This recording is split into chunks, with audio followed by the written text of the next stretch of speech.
Hey all, welcome back to our channel Google Priya Kumar's podcast. இன்னொரு story பார்க்கலாமா? இன்னைக்கு நம்ம பார்க்க போகிற story A Strange Bird with Two Heads. ஒரு காலத்தில் ஒரு வித்தியாசமான பறவை இருந்துச்சு. அந்த பறவைக்கு ரெண்டு தலைகள் இருந்துச்சு. ஒரு தலை லெஃப்ட் சைட் பார்த்த மாதிரியும் இன்னொரு தலை ரைட் சைட் பார்த்த மாதிரியும் இருந்துச்சு. அதாவது ஒரு தலை இடது பக்கம் பார்த்த மாதிரியும் இன்னொரு தலை வலது பக்கம் பார்த்த மாதிரியும் இருந்துச்சு. ரெண்டு தலைகளும் ஒரே பாடியை ஷேர் பண்ணாலும் எப்பவும் சண்டை போட்டுட்டே இருப்பாங்க. சின்ன சின்ன விஷயங்களுக்கு கூட வாக்குவாதம் பண்ணுவாங்க. ஒரே ஃபேமிலியில இருந்தும் எதிரிங்க மாதிரி பிஹேவ் பண்ணுவாங்க.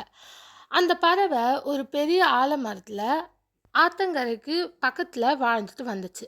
ஒரு நாள் அது மேலே பறந்து போகும்போது இடது தலை ஒரு அழகான மரத்தில் சிவப்பு நிறத்தில் ஒரு ஃப்ரூட் ஒன்றத்தை பார்க்குது.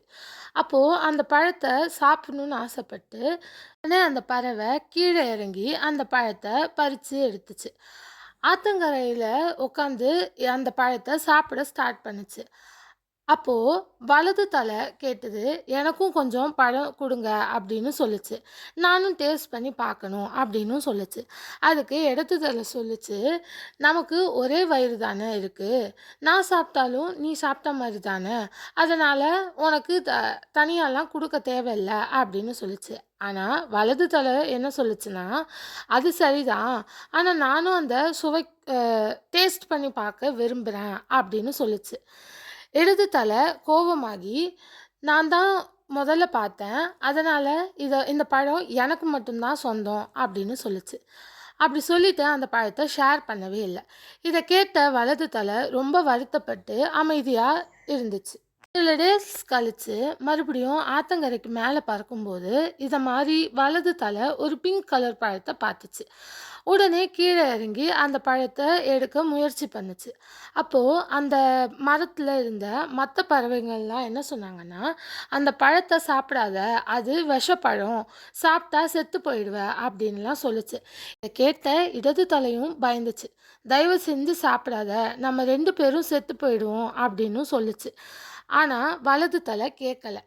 வலது தலை என்ன சொல்லுச்சுன்னா, நீ அப்போ எனக்கு கொடுத்தியா, இப்போ நான் ஏன் வந்துட்டு நீ சொன்னால் கேட்கணும், அந்த மாதிரி சொல்லுச்சு. உன்னால் என்னை தடுக்க முடியாது அப்படின்லாம் சொல்லுச்சு. உண்மையிலே அது பழி வாங்குற ஆசையில் தான் இப்படி பண்ணுது. எச்சரிக்கையெல்லாம் புரிஞ்சுக்கிட்டு அந்த விஷப்பழத்தை சாப்பிட்டுடுச்சு.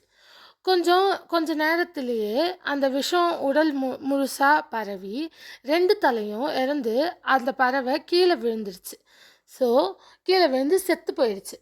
ஸோ இதனால் நமக்கு என்ன புரியுதுன்னா, இந்த ஸ்டோரினால் நமக்கு என்ன புரியுதுன்னா, ஒரு குடும்பத்தில் இருக்கிற மக்கள் சண்டை போட்டு ஒருத்தர் வெறுத்தா அந்த பாதிப்பு கடைசியில் எல்லாருக்கும் வரும்.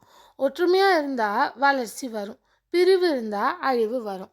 புரிஞ்சிருக்கும்னு நினைக்கிறேன். So a quarrel by the individuals in a family will affect the whole family. இதுதான் இந்த கதையோட மாரல். தேங்க்ஸ் ஃபார் வாட்சிங். லைக், ஷேர், சப்ஸ்கிரைப்லாம் பண்ணிக்கோங்க. நாளைக்கு ஒரு தாட் வீடியோவில் உங்களை எல்லாரையும் நான் மீட் பண்ணுறேன். Bye guys.